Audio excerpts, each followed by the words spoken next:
All India Inter collegiate karate ചാമ്പ്യൻഷിപ്പിൽ overall championship സ്വന്തമാക്കി Calicut university വനിതാ ടീം.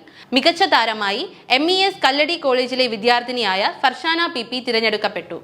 ആസാമിൽ വെച്ച് നടന്ന all India Inter collegiate karate ചാമ്പ്യൻഷിപ്പിൽ കാലിക്കറ്റ് യൂണിവേഴ്സിറ്റി വനിതാ ടീം ഓവറോൾ ചാമ്പ്യൻഷിപ്പ് സ്വന്തമാക്കി. മത്സരത്തിലെ മികച്ച താരമായി MES കല്ലടി കോളേജിലെ വിദ്യാർത്ഥിനിയായ ഫർഷാന PP തിരഞ്ഞെടുക്കപ്പെട്ടു. 2 ഗോൾഡ് മെഡലും 2 ബ്രോൺസ് മെഡലും നേടി ടീമിന്റെ വിജയത്തിൽ ഫർഷാന നിർണായക പങ്ക് വഹിച്ചു. ടീം കത്ത വിഭാഗത്തിൽ സ്റ്റെസി S ചെരുവിൽ, MES കല്ലടി മണ്ണാർക്കാടിന്റെ Aishwarya K, saint Thomas college തൃശൂരിന്റെ സ്മൃതി സുരേഷ് എന്നിവർ ഗോൾഡ് മെഡൽ നേടി. കുമിത്തെ വിഭാഗത്തിൽ government college of physical education east hill കോഴിക്കോടിന്റെ സാനിയ KN, സ്റ്റെസി S ചെരുവിൽ, MES കല്ലടി മണ്ണാർക്കാടിന്റെ സുമേഘന ER എന്നിവർ മികച്ച പ്രകടനം കാഴ്ചവെച്ച് ബ്രോൺസ് മെഡലുകൾ കരസ്ഥമാക്കി. അബ്ദുൽ അസീസ് പൂക്കോടൻ, ജിസ്മ PM എന്നിവരായിരുന്നു പരിശീലകർ.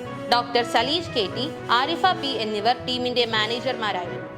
കഴിഞ്ഞ 6 വർഷങ്ങളായി all India inter university karate ചാമ്പ്യൻഷിപ്പിൽ കാലിക്കറ്റ് യൂണിവേഴ്സിറ്റിക്കായി സ്ഥിരമായി മെഡൽ നേട്ടങ്ങൾ സമ്മാനിച്ച ഫർഷാന സർവകലാശാല മത്സരങ്ങളിൽ നിന്ന് വിരമിച്ചു.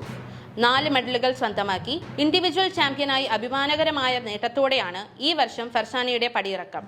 കഴിഞ്ഞ 2 വർഷങ്ങളിലും ഈ കിരീടം സ്വന്തമാക്കി തന്റെ മികവ് ആവർത്തിച്ച് തെളിയിച്ച ഫർഷാന കഴിഞ്ഞ 3 വർഷങ്ങളായി കത്ത വിഭാഗത്തിൽ സ്ഥിരമായി മെഡലുകൾ സ്വന്തമാക്കിയിട്ടുണ്ട്.